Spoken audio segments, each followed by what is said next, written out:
add value to cereals and grain, peanut butter, and honey. We work with women groups, farmer groups from northern Uganda. Yellow Star Produce and Food Processors started early as a family business at home. We did not start it here. And how it is started, I was working as a national coordinator at Uganda Episcopal Conference, coordinating the project that supports orphans and vulnerable children. And in the projects, we were supporting children with tuition fee, vocational training, income-generating activities. People in northern Uganda were involved in agriculture, so we worked closely with the caregivers in northern Uganda by producing agricultural products. Later on, we were seeing that these products were not being bought. Then I got an idea of adding value to what these ladies were producing. So I bought the first product, was from Biale, 70 kilo, brought it to Kampala, cleaned it together with them, and then we packed it in a kavera and started selling it. And eventually the demand from the product started growing. There were a few supermarkets. For example, I can still remember the supermarket that we started, what was Star Supermarket, which was in Kampala Road. We started growing like that until we added other products according to the demands of people. We started a composite product that was soya millet. In 2003, we registered the company as a sole proprietor at first. And then in 2014, after some trainings and getting in touch with other business women, joining the women organizations like You Will, joining the Professional Business Women of Uganda, joining the Women Entrepreneur of DFCU Bank, I got involved in many trainings, follow-ups, which made me now to register the company as a corporate company with shareholders with my family and my children. What inspired me to start these projects of producing the grain and cereals, it started from my background because I'm from northern Uganda, from Gulu district, where I got involved as a young girl in producing, in growing these millets. Started clearing the lands, planting the seed, weeding, winnower, grinding at first by stones.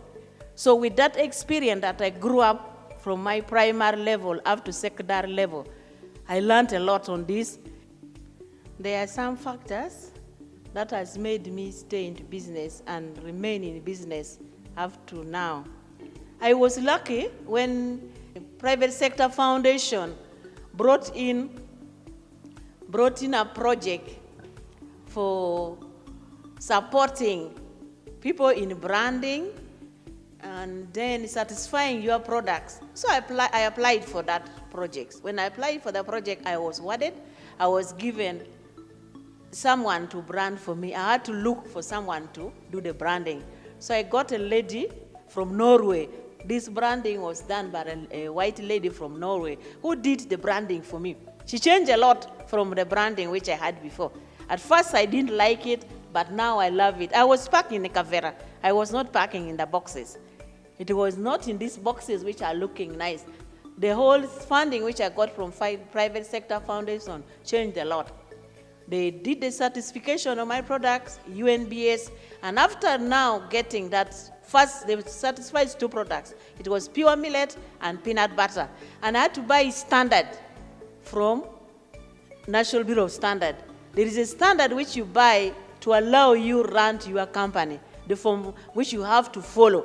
The standards on the teamwork, the staff, the cleanliness of the place, and then how you should do your products. And the auditing, when they came, there was a lot of challenge. The first time I failed, but when I followed what they wanted is how I also reached here.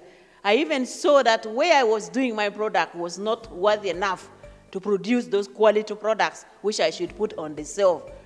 So I followed the standards and the auditing reports and the process that UNBS did for us.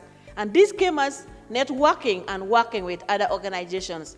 If I was alone in my factory, hidden there, I wouldn't have learned a lot. I learned As I go for training, there was formation. We had also trainings on documentation. That at a business you have to register. That's why I had to register my business is 2014. You have to have an accounting system, which I did. I put a QuickBook, and then have a van, a closed vehicle that is supposed to be used to produce food. Set your premises very clean. Use stainless machines. And these are the type of quality. And then the quality of the products. I had to learn. I had to take my product for testing with UNBS. As a result of the setting up of this Yellow Star company, have been able to do a lot of things. I've educated my children. I've educated my relatives.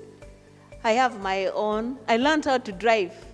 I have achieved certain awards. In 2015, I was awarded by Uganda Investment Authority as the Woman Entrepreneur of the Year 2015. And that award was given by Ministry of Trade. I've got several challenges in my businesses. Financial challenges is one of the things I have gone through, because you produce these products, we have marketed the products, you get the order, you supply them on credit, it takes months. Some people even close with your money in the supermarket. Remember, Metro, Payless, Tasky, ShopRite, all these at least went with my money. And those are the challenges. In the beginning, I used to cry when people don't pay me. Eventually, I came over it and I said, no, I think that's how business is run.